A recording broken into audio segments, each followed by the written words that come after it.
Hey everyone, my name is Zach. I'm a 23-year-old competitive bowler from Canada, currently living in Montreal. Welcome back to the COMPCLIMB training series, where I record most of my training, provide in-depth analysis of every session, and just chat about climbing with an emphasis on competition. So let me just start off by saying you are in for an absolute banger of an episode. This is honestly one of my favorite videos I've put together. I think there's so much psych and cool climbing put together in this episode that it's going to make the Hall of Fame. So I hope you enjoy. So anyway, throughout this whole episode, we are going to be climbing and training at Crux in Laval. And what you can see me climbing on right now are some comp boulders. So Crux just recently had their annual comp, I guess, called Chinook. And long story short, I didn't participate in the event to there are actually multiple reasons for this. I didn't want to risk absolutely destroying my skin. And let's say I was in finals and I was trying really hard and there was some crazy skin intensive boulder. I didn't want to obliterate my skin as we are approaching the North American Cups. And it was also timed so that it was 2 days after my rest week or something, which is not when I want to be doing a competition. And it's important that I peak properly for the North American Cups, so I couldn't afford to rewrite my program around this event. So there were just a few factors like this that prevented me from actually participating in the event, which was quite a bummer because the event that they put on looks super, super cool. I've never done it before, but it's definitely something I want to do in the future. They set some epic boulders and get some strong athletes that show up. So basically, in today's session, we have a lot of comp boulders to try.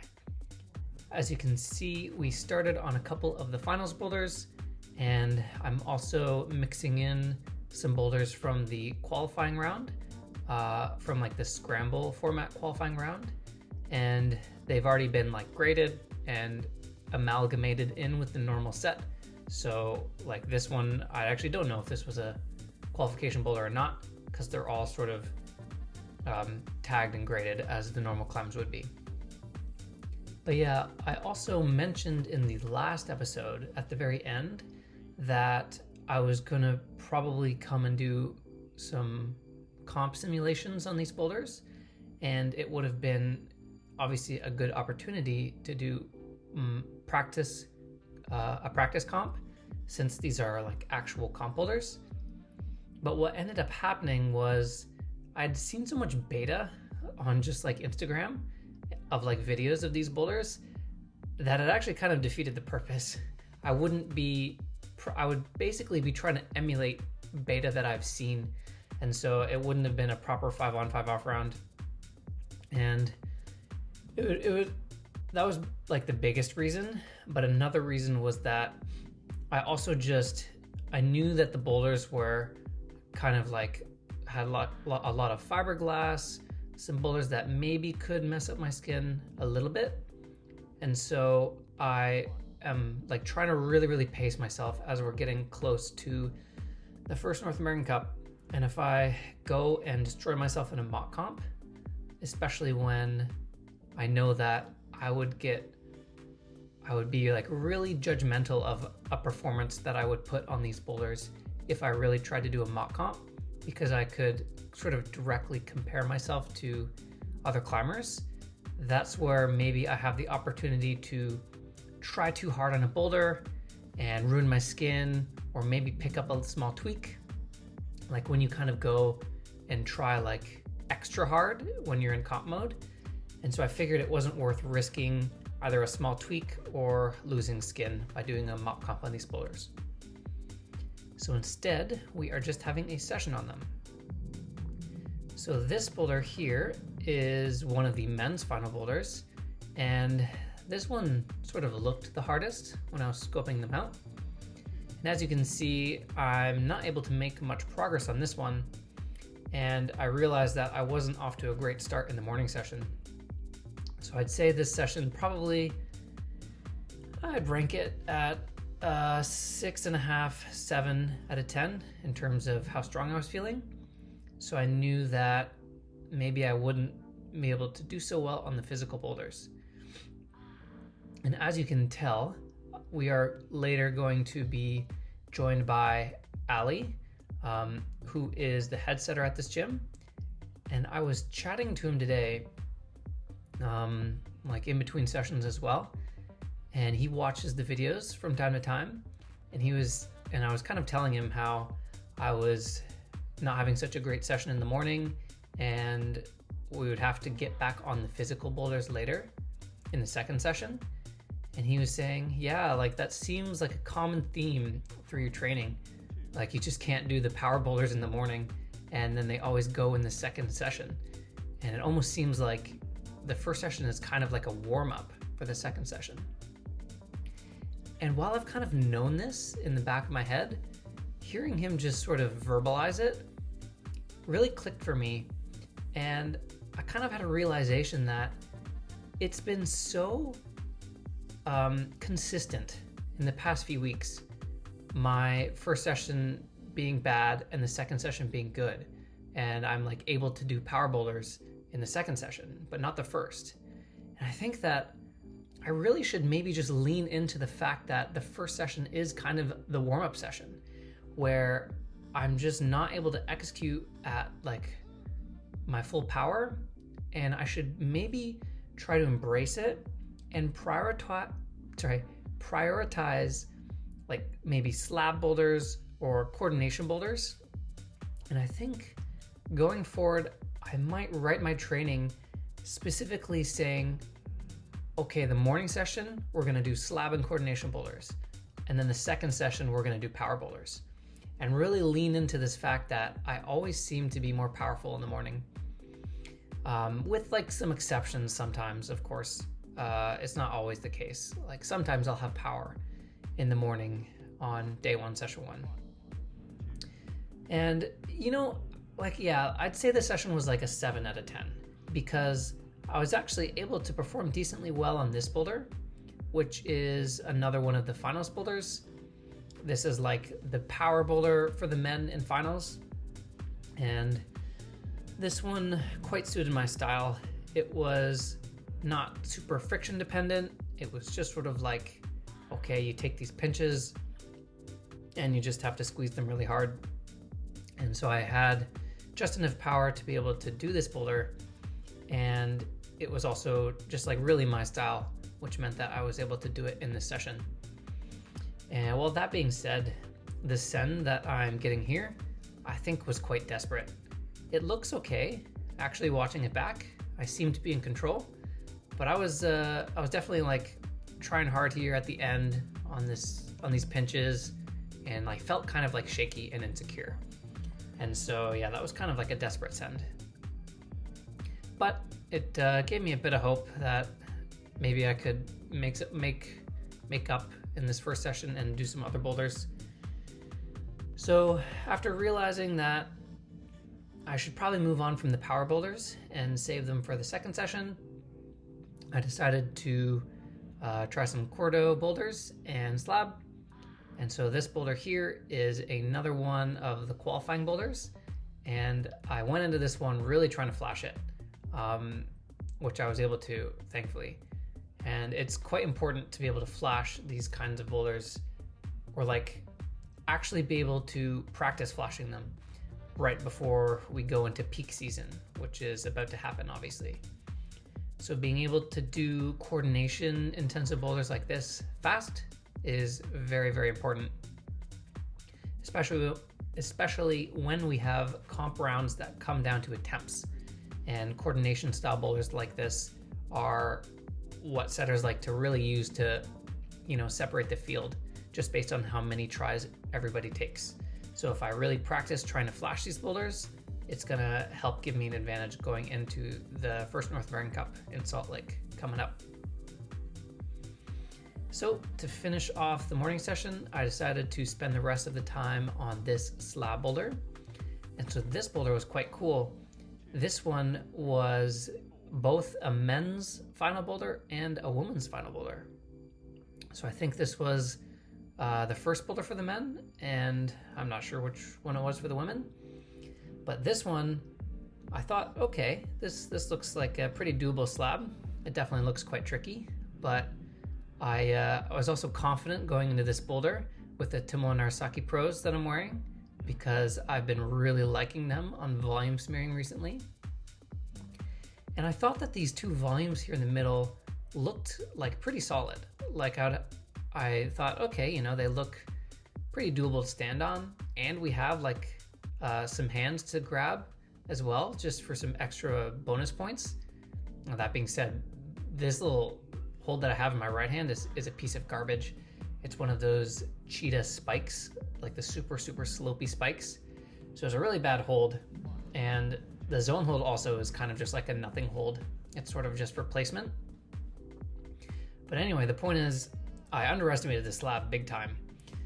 These two triangle volumes in the middle turned out to be way worse than I thought, and were like really difficult to stand on. And they're also like super slippery.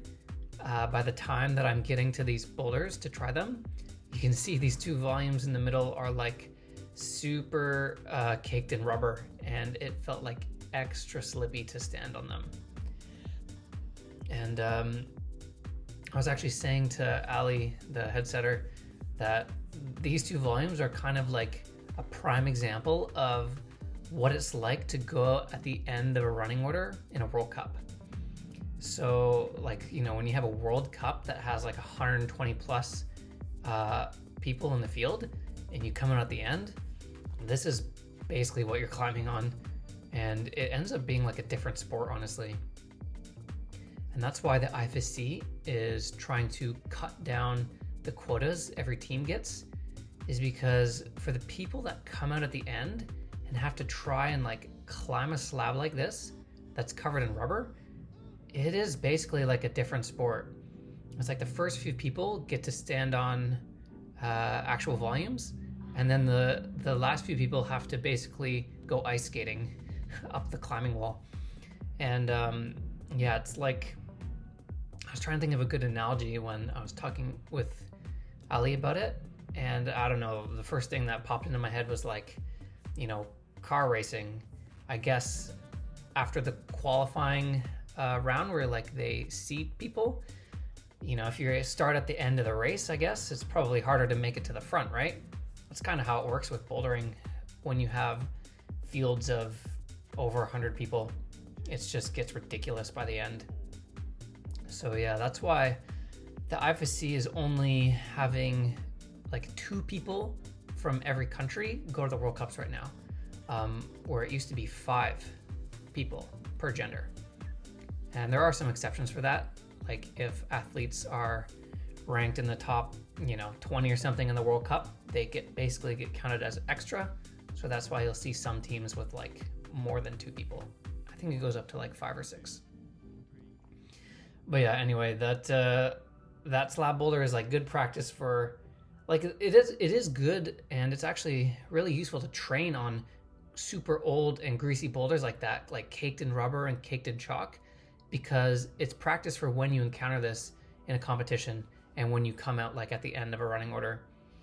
Now, granted, that boulder actually wasn't so old. I think it's only been up for like a week at this time. The comp was about a week ago, but it's just been getting a lot of traffic, I guess. So anyway, here we are for the second session, and as you can see, I'm being joined by Alex. He goes by Ali, and he is the head setter here at Le Crux Laval. And as an added bonus, he's also ridiculously strong. And this is actually something that's super cool about a lot of the setters in the area, like the head setters especially, is a lot of them are really strong, and it really comes in handy when they're setting hard boulders, because it means that the boulders are super well thought out and well forerun, and usually they're not impossible because the setters can actually do them or do the moves. So yeah, we're going to be joined by Ali, who is crazy strong, and we're about to have a super hype session. And as you can see, we're starting off with a nice send. This was the first thing I got on in the session, and I just felt a lot stronger for sure. Probably like 8.5 out of 10 actually. I was feeling really good in the session. And so I was able to do this one after we couldn't really get close to doing it in the morning. And then Ali has tried it like quite a few times, I guess now. He said it's kind of his project. And so he's like, okay, yeah, my turn to try. Like, let's get this session started. And we're about to start off with like a super hype send train. So as he's like making his way up to the crux here, he's like starting to power scream. And then I start shouting at him from the mat, like getting him to try hard, getting him psyched. And he's power screaming his way through the crux. And he sticks this really hard come in. I think he does it like a really hard way actually, by side pulling that hold.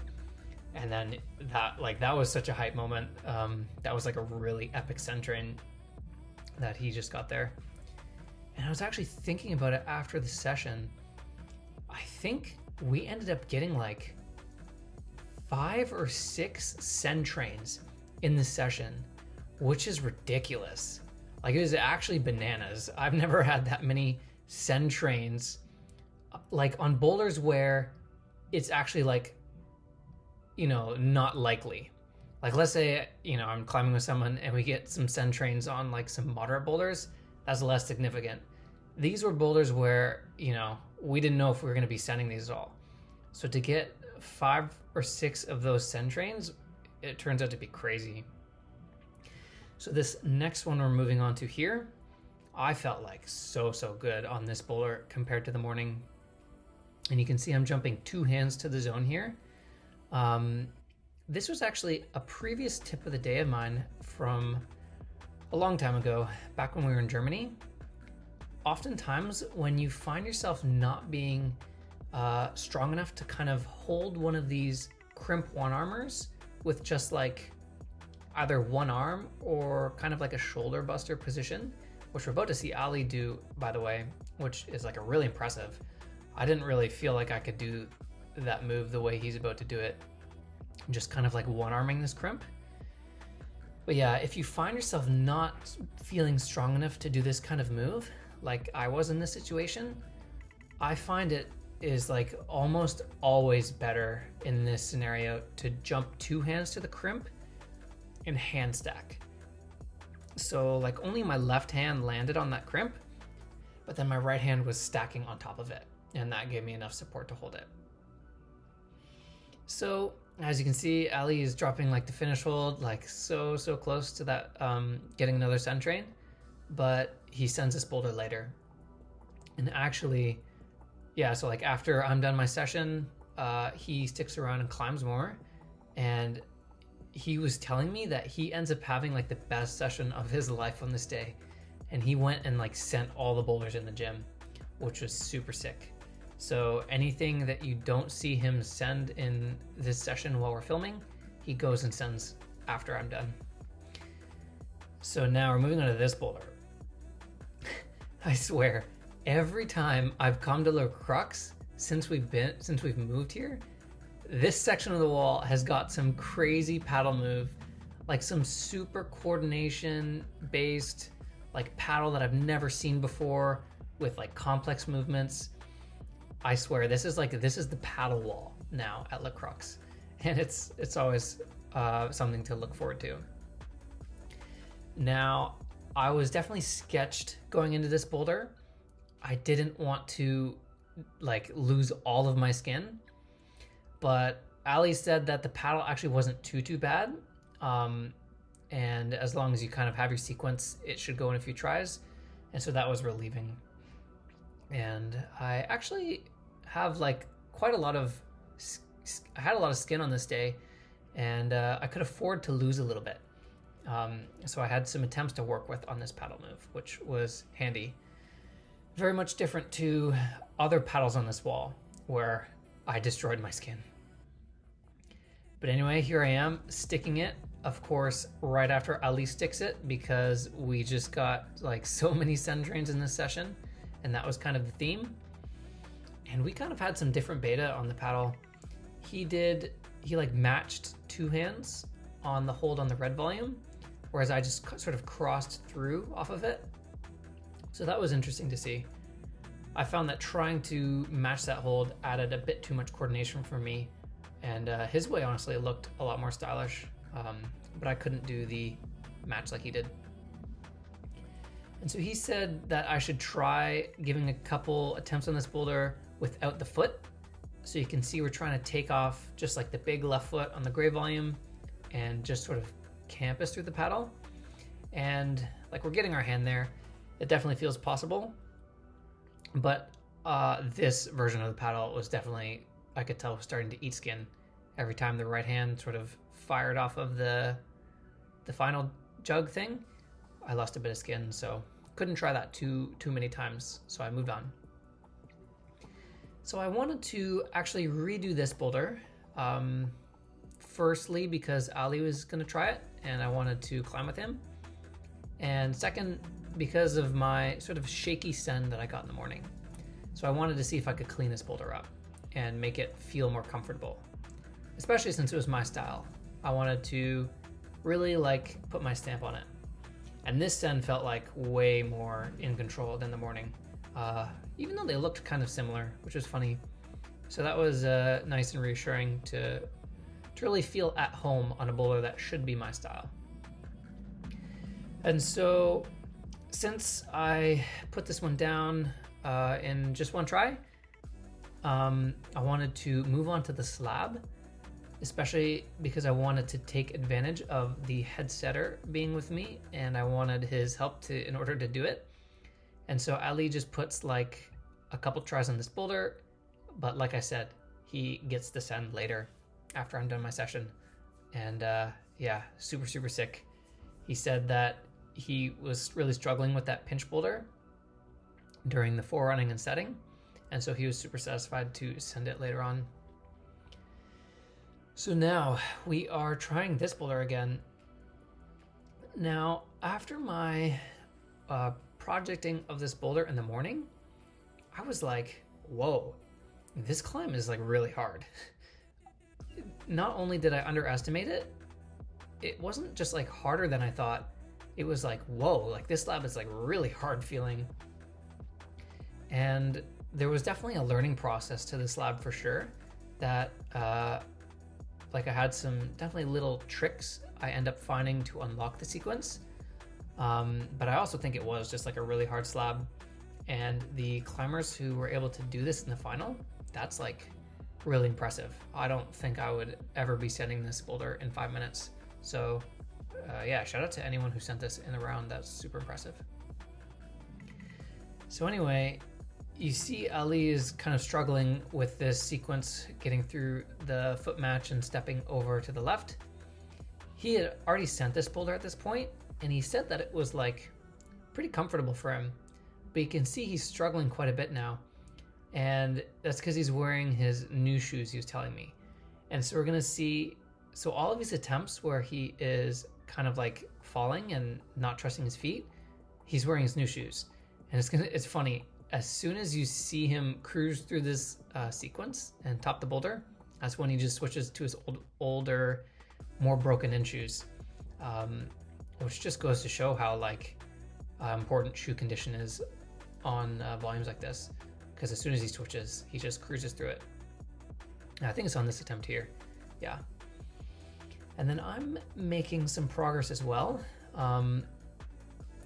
Ali also, this was super helpful to have him watching me climb this boulder, because he pointed something out that really helped me unlock this sequence in the middle here. And he said that it just looked like I wasn't stepping outward enough on this left triangle. It looked like my left foot was a bit too close to the wall, and it wasn't obviously giving me enough leverage and like inwards leaning in order to balance on the volume, sort of with no hands, because these red holds that we're grabbing are just like really crap and not really giving you much support. And then as soon as I emphasize just standing a bit more outwards with my left foot on the left triangle volume, I really notice a difference. And it helps, I find, like a lot more stability in the position. And honestly, I think part of this factor is like, I've been used to the instinct VSRs for so long now that normally I would go and step on this volume with kind of like my full foot position, right? And when I step on the volume like that, my foot is inherently a bit closer to the wall in order to fit my whole shoe actually on the volume. But now that I'm using these shoes where the full foot position feels like not quite as useful, and it's actually better for me to do a more traditional smear, I have to get used to like the actual traditional smearing techniques that I haven't really been using in a while because of the way I liked to climb in the instinct VSRs, which is actually super interesting. So I kind of have to relearn how to smear, traditionally in these shoes and emphasize sort of the fundamental techniques such as stepping outwards on a volume to help obviously lean into the wall more. And as soon as I sort of emphasized that on that last slab, I was able to make my way through the Crux. Also, that last boulder was a centrain, by the way, if you didn't notice. Just another one. And then I think this one is a centrain too, like I swear. Almost, wait, was it every boulder in this session? Okay, no, not one of the men's finals boulders.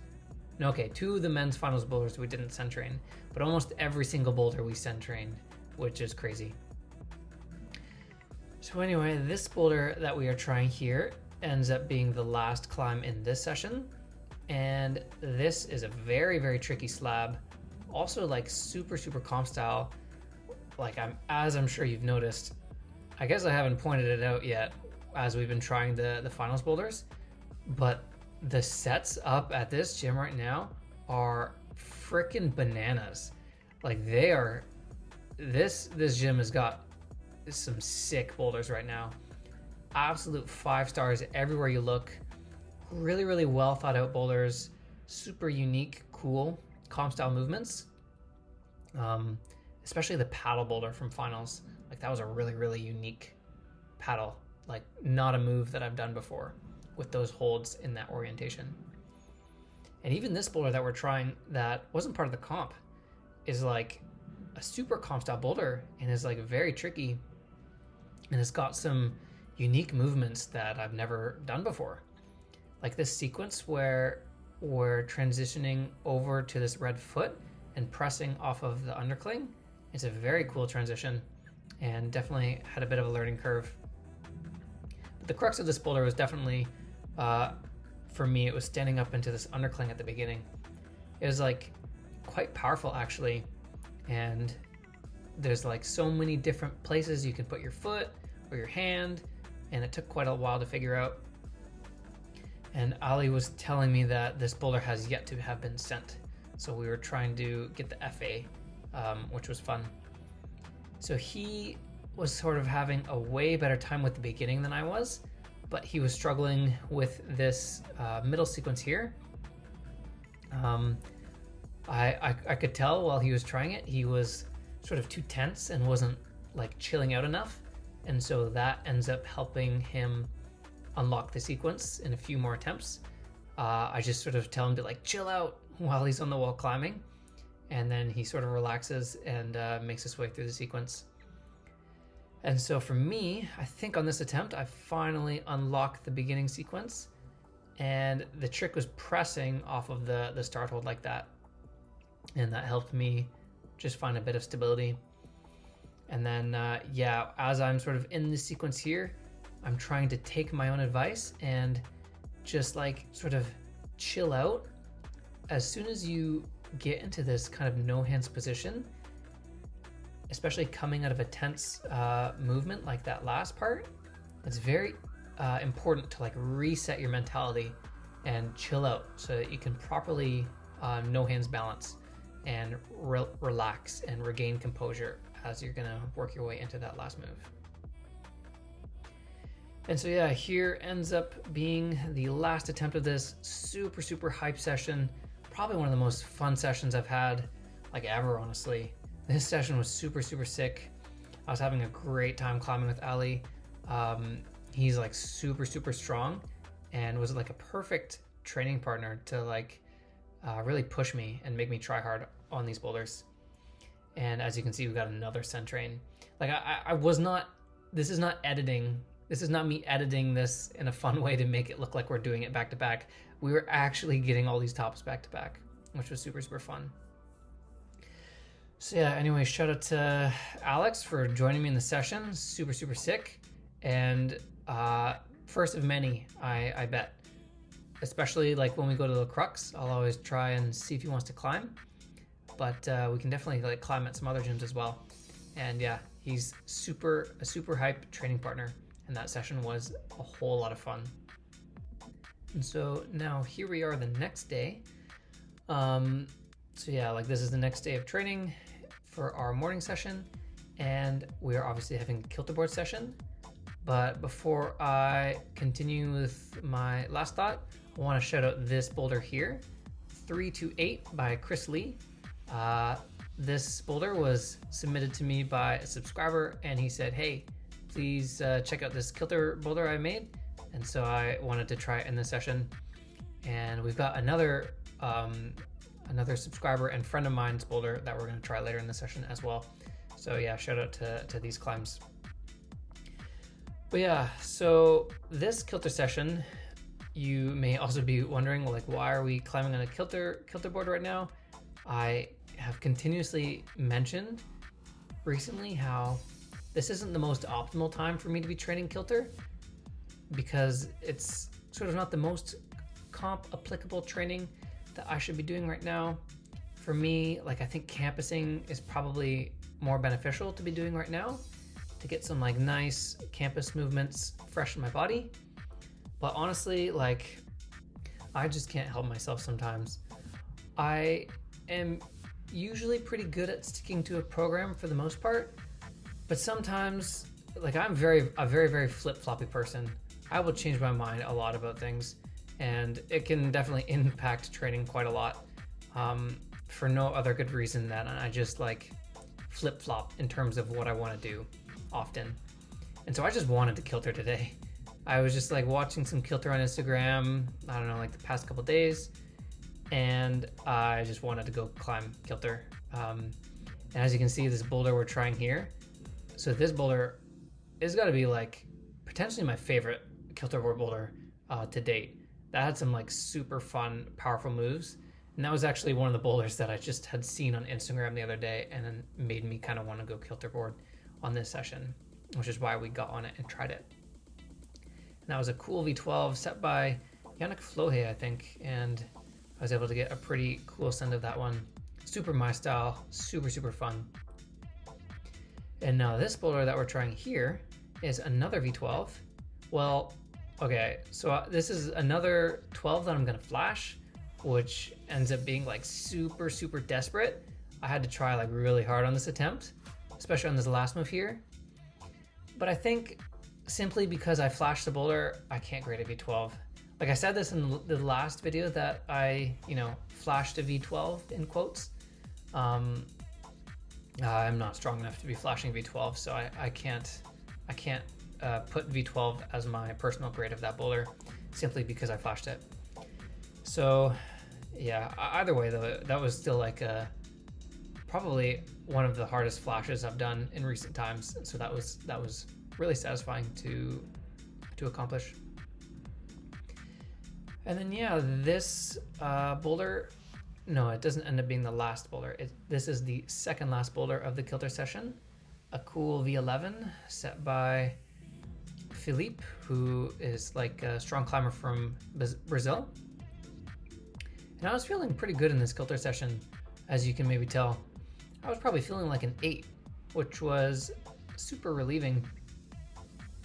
And I think that I was feeling good in this days of training and yesterday's second session because of that day where we skipped training, where I basically like left the gym right after I started warming up.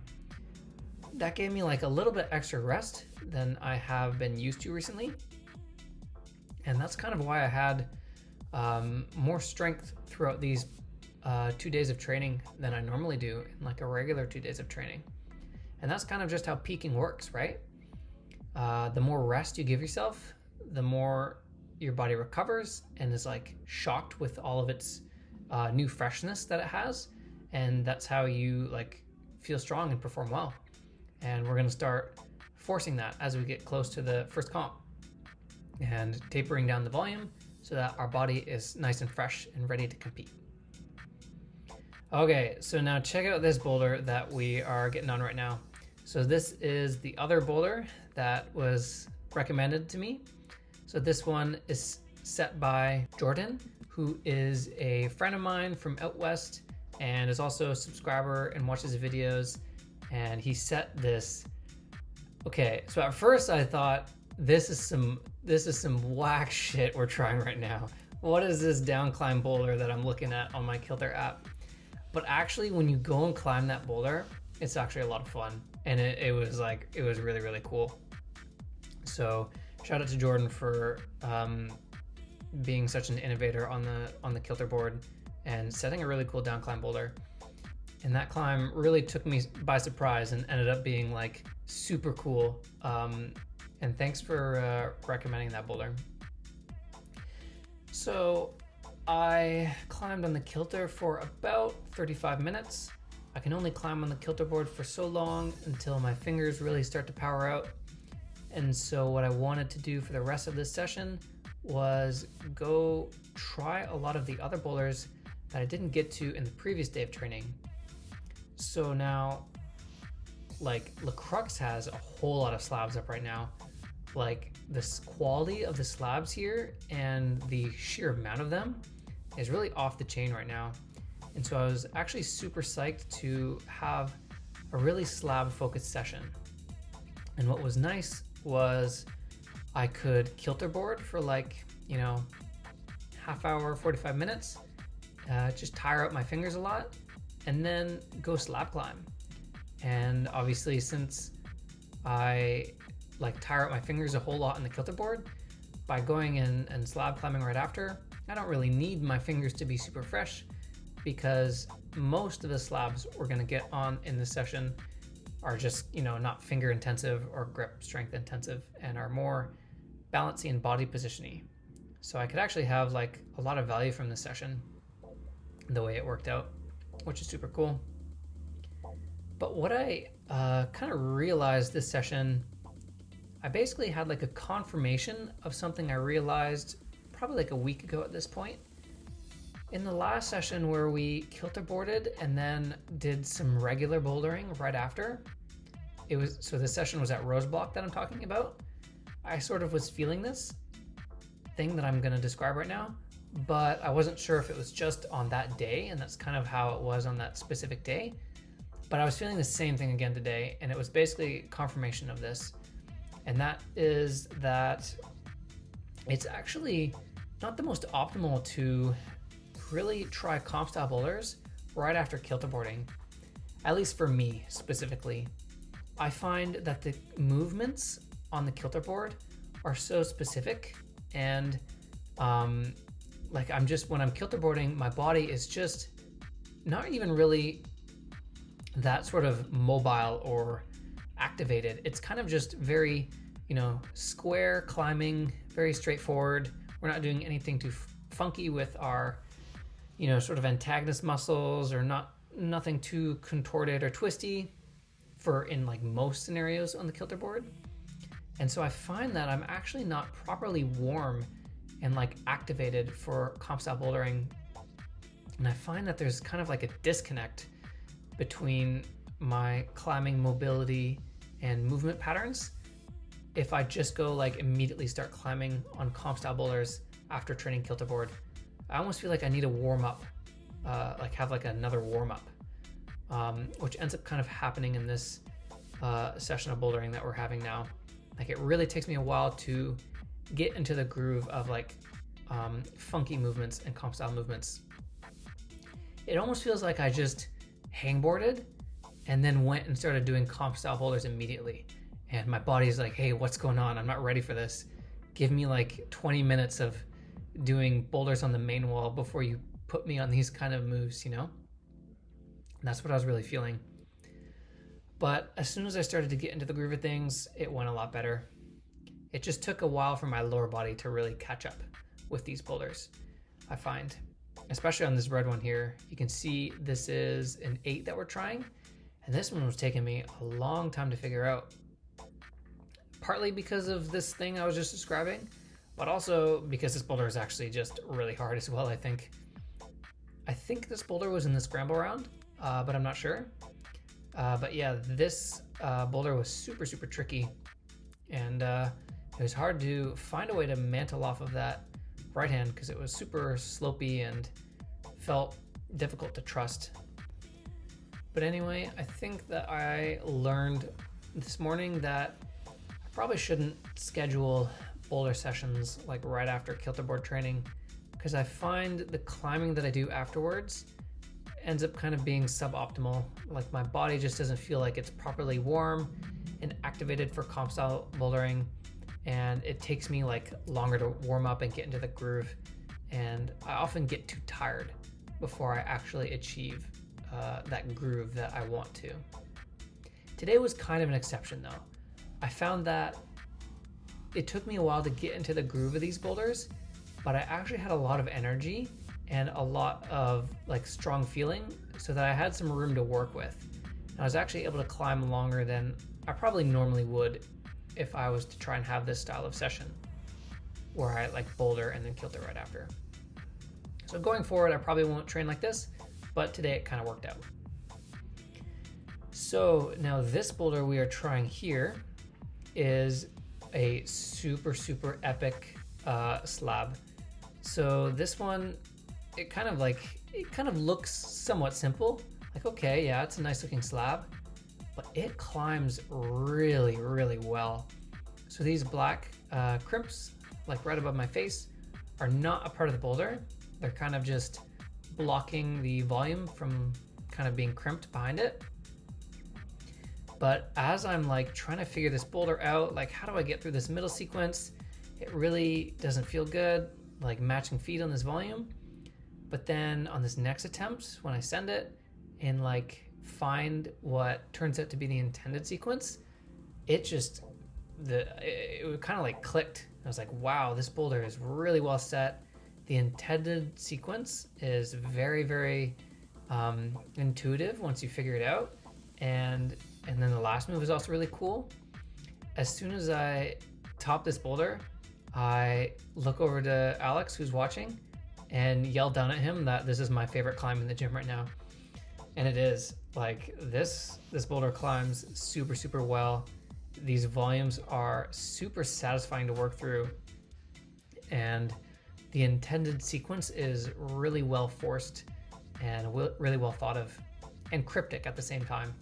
Like this is kind of a perfect comp style boulder, and I really enjoyed it. And this last move is also quite sketchy. It's hard to commit to standing off of your left leg. But yeah, I yell down at Alex and tell him that he did a good freaking job with this boulder. And this session was also a very important session to have.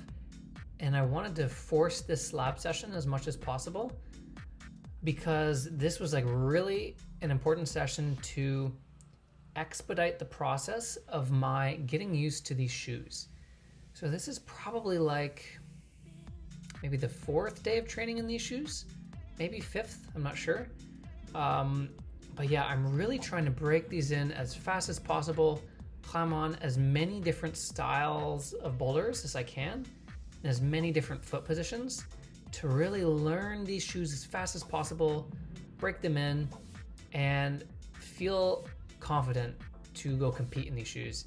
Because competing in a brand new shoe you've only worn for like 2 weeks is kind of not something I've done before, and not something that I would recommend either. But the instincts were kind of psyching me out on some boulders recently, and I really wanted to try these Tomoe Narasakis, and they've been working really well so far.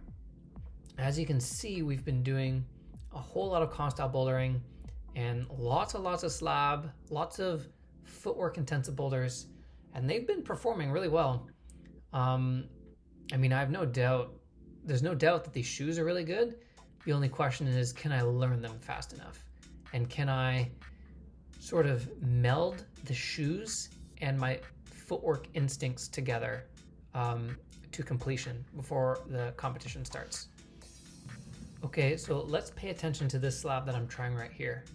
So this sequence, like standing up on this right foot, is very balancy.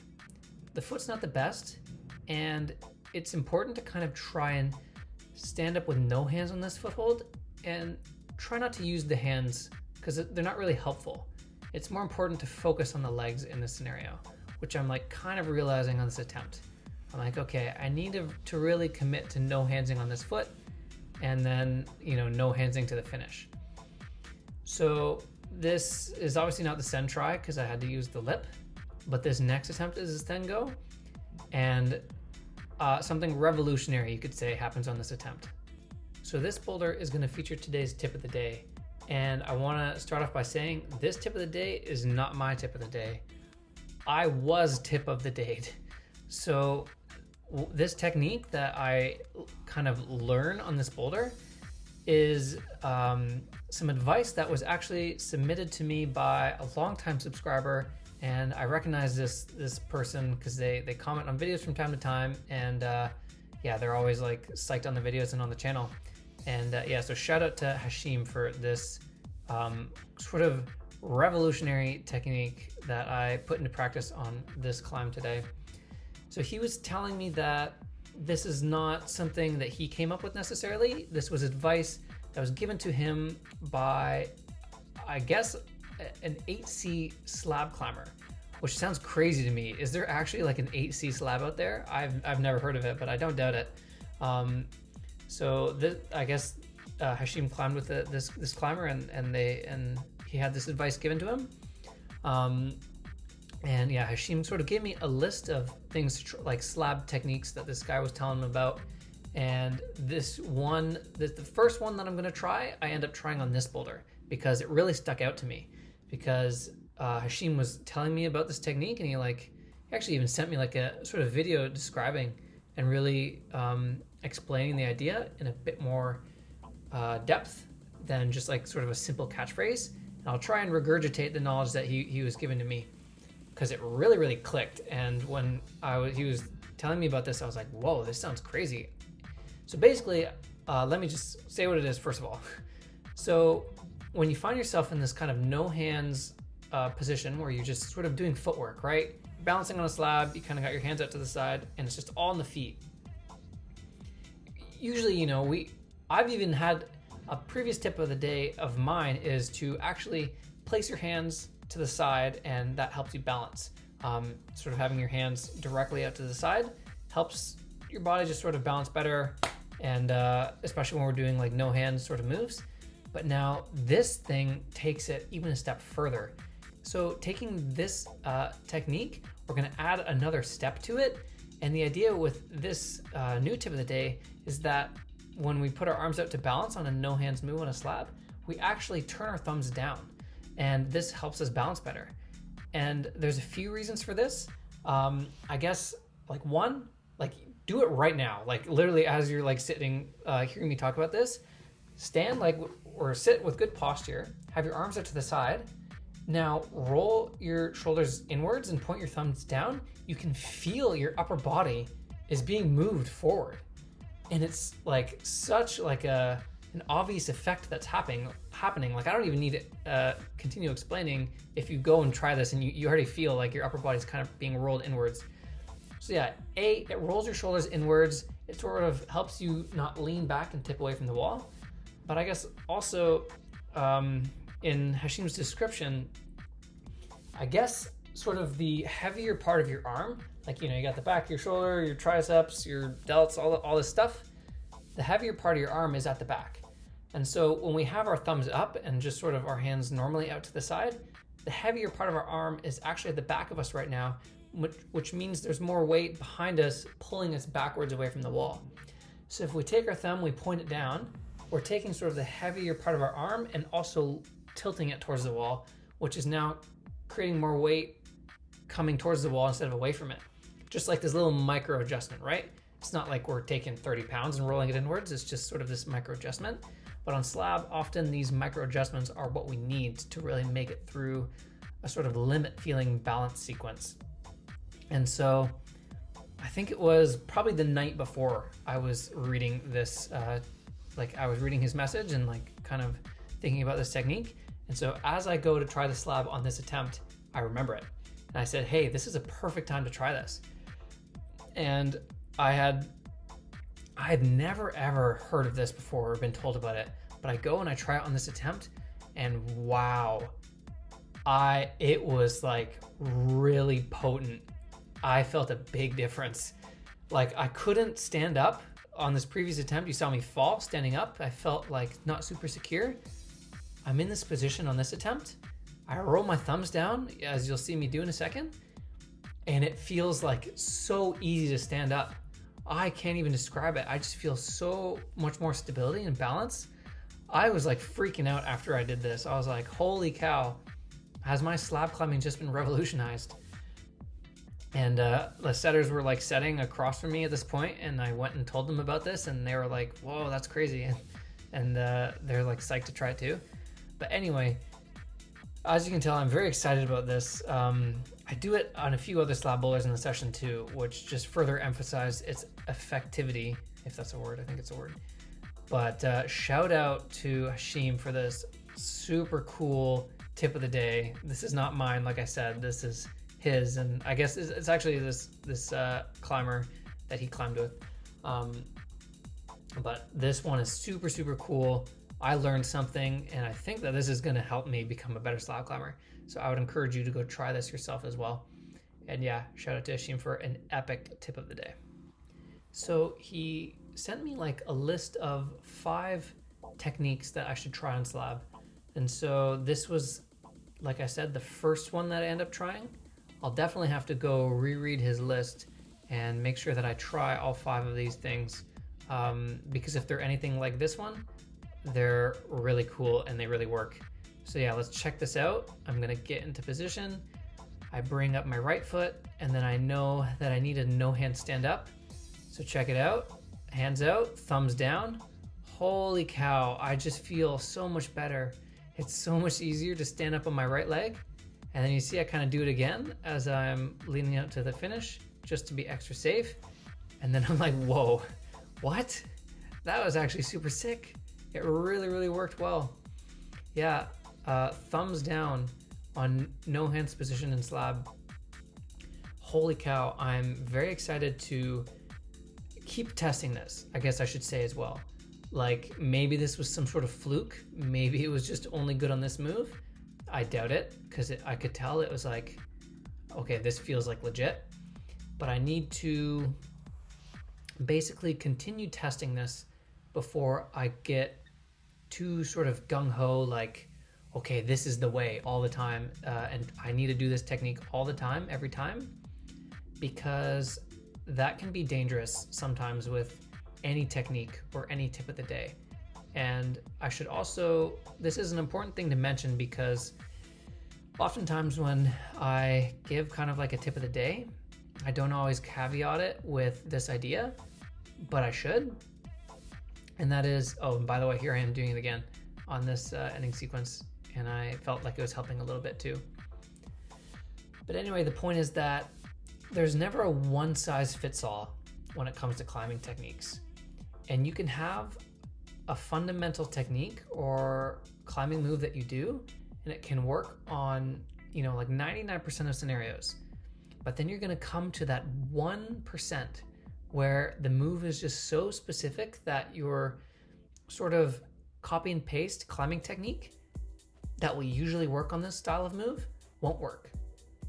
Like, let's say it's some sort of leg swing that you do on a paddle move, or, you know, some sort of thing you do with your legs on a dyno, you know, and in 9 out of 10 scenarios, you find success, or like your attempt is improved with this technique you apply, but there's always going to be that 1 out of 10 scenario where it doesn't work. And what happens if you know, learn a technique and it's working well, but that 1 out of 10 scenario, you find it like super fast. Like, let's say you find it on your 3rd time trying to apply this technique, and now all of a sudden it psychs you out and maybe you start to have less confidence in this technique that you do. It's important to try and remember that you need to take this technique and compare it to a large sum of data. So this just goes for lots and lots of things in climbing, honestly. And another important idea of this is climbing shoes. So I'm obviously trying some new shoes right now. So I need to wait at least like a month before I can properly judge this shoe, because I need to compare it to a lot of data and not just a very, limited amount of bouldering that I actually do in the shoe. Same thing with any sort of climbing technique, like even like the sort of thumbs down thing. My initial impression is like, whoa, this is super, super sick. And I think it's actually really effective, but I need to take a second to like, okay, calm down. I actually need to try it like a lot more before I sort of say, okay, let me go and do this every single time on a slab. Because maybe I might end up getting too caught up in trying to do this technique, and I might be overlooking some other things that I should be doing on any given move. So the moral of the story, like kind of long story short, is with any sort of technique that you do in climbing, make sure you're judging its effectivity to a large source of data, and make sure you're not just judging the way you use a technique on, one or two or three different boulders or sessions or whatnot. And I just want to say this when we're talking about tips of the days in general as well. So any sort of tip of the day that I'll give, don't write it off after only trying it once, or also don't, write it on after only trying it once. Don't say like, okay, this is so good and it's going to work every single time for me if it works like once or twice. Make sure you compare it to trying it over a longer period of time. I guess that's the point I'm trying to make with any of these tips of the days. You need a lot of data to compare its effectivity. So anyway, that was kind of quite the ramble. I'm sorry about that. As you can see, I'm doing some one-arm hangs in today's day of training.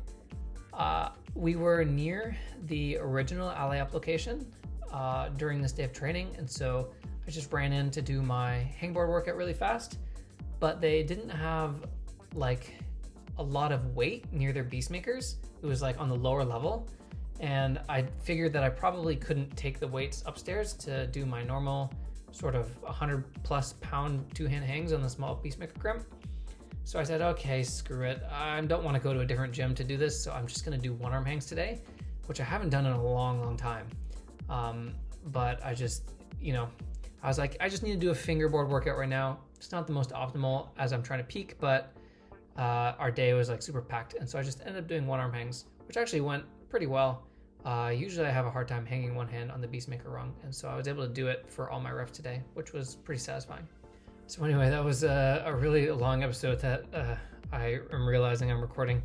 And I kind of got really excited and slipped into my old self where I talked too fast, and maybe it was kind of hard to follow along with from time to time. So apologies for that. I'll try to rein it in going forward, but there was just too much psych in this episode, too much hype climbing with Alex, and revolutionary slab techniques, courtesy of Hashim once again. So anyway, this session actually concludes our training in Montreal before heading out to the first North American Cup of the season. At the time I'm recording this, we're going to fly to Salt Lake City tomorrow, and then we have a few sessions in Salt Lake of training just to get on the time zone, get used to the altitude. I think it's like 5,000 feet. And then, I think it's like 4 days of training. And then the first North American Cup is coming up. So time to fly out from Quebec. We've been training in some epic facilities for the past couple months, and it's time to see if I actually leveled up my bouldering on all of these, world-class bouldering sets that we've been training on. And so it's time to put it to the test pretty soon, and go to Salt Lake to train and then do the competition. So look forward to some training in Salt Lake coming up in the next episode. Insert catchy video outro here.